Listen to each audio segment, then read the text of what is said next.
मैंने आज से 3-4 साल पहले भोजपुरी बचाओ आंदोलन की शुरुआत की थी। भोजपुरी को समृद्ध करने के लिए मैं स्वच्छ और साफ सुथरे गीत लिख रही हूँ।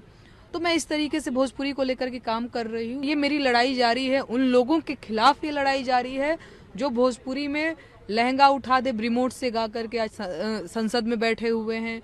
फटाफट खोल के दिखाओ गाने वाले लोग जो है आज बेटी बचाओ और बेटी पढ़ाओ की बात करते हैं। मुझे लगता है कि भाजपा भी जो है वो ऐसे गंदे गायकों को प्रमोट कर रही है, भाषा को अपमानित करने वाले लोगों को वो टिकट दे करके सम्मानित कर रही है। भोजपुरी भाषा को बहुत बदनाम किया लोगों ने।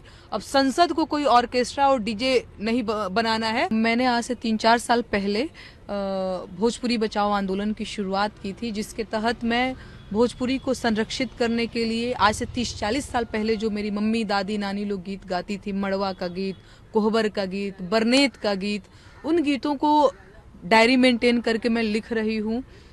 भोजपुरी को समृद्ध करने के लिए मैं स्वच्छ और साफ सुथरे गीत लिख रही हूँ। तो मैं इस तरीके से भोजपुरी को लेकर के काम कर रही हूँ। दूसरी चीज़ ये है कि आजकल भोजपुरी में आप गीत सुनती होंगी, बहुत वल्गर और बहुत अश्लील गीत बजते हैं।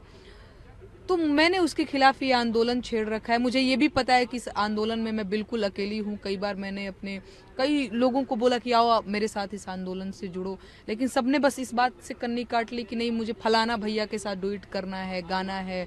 थोड़ा सा अश्लील नहीं गाएंगे तो व्यूज़ नहीं आएगा, थोड़ा सा वल्गर नहीं गाएंगे तो व्यूज़ नहीं आएगा।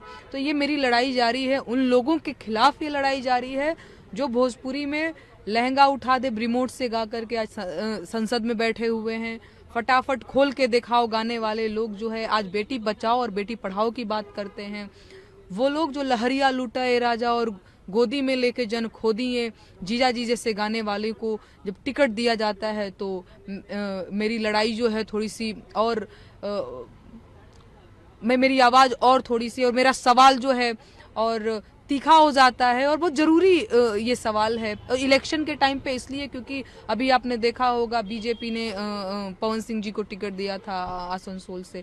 तो मुझे लगता है कि भाजपा भी जो है वो ऐसे गंदे गायकों को प्रमोट कर रही है, भाषा को अपमानित करने वाले लोगों को वो टिकट दे करके सम्मानित कर रही है। यही सारी चीज़ें, यही मेरी भोजपुरी को लेकर के मेरी लड़ाई है कि भोजपुरी भाषा को बहुत बदनाम किया लोगों ने। अब संसद को कोई ऑर्केस्ट्रा और डीजे नहीं बनाना है। वो संसद है, वो बहुत सम्मानित जगह है, वो कोई स्टेज शो का वो ऑर्केस्ट्रा नहीं है और वो डीजे और फलाना ढिमकाना जो चीज़ें होती हैं वो नहीं है। मेरा सवाल सिर्फ पर्टिकुलर मनोज तिवारी, रवि किशन निरहुआ और पवन जी से ही नहीं है, मेरा सवाल भाजपा से भी है। भोजपुरी की बर्बादी में जितना हाथ मनोज तिवारी का, रवि किशन का, निरहुआ का और भी बहुत सारे लोग हैं, उनका है, उतना ही रोल मैं भाजपा का भी मानती हूँ। और मैंने कई बार ये चीज़ कहा है कि मुझे तो कई बार लगता है कि भाजपा ने भोजपुरी को बर्बाद करने की जो है वो सुपारी ले रखी है। कोई भी भाषा जिसमें बहुत सुंदर गीत बन सकते थे, अगर मैं खासतौर से भोजपुरी की बात करूं तो रोजगार के गीत बन सकते थे, महंगाई के गीत बन सकते थे, महिलाओं के शिक्षा के गीत बन सकते थे, किसानों मजदूरों के गीत बन सकते थे। उन गीतों में सिर्फ लहंगा, चोली, ढोड़ी, पेटीकोट और महिलाओं को अपमानित करने वाले ही गीत बने।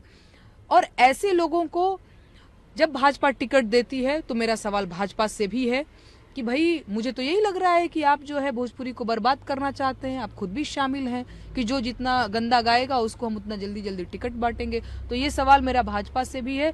बतौर भोजपुरी भाषी और भोजपुरी भाषा के प्रति सजग और एक संवेदनशील क्या बोलेंगे भोजपुरी भाषी होने के नाते मुझे लगता है ये सवाल भाजपा से भी होनी चाहिए।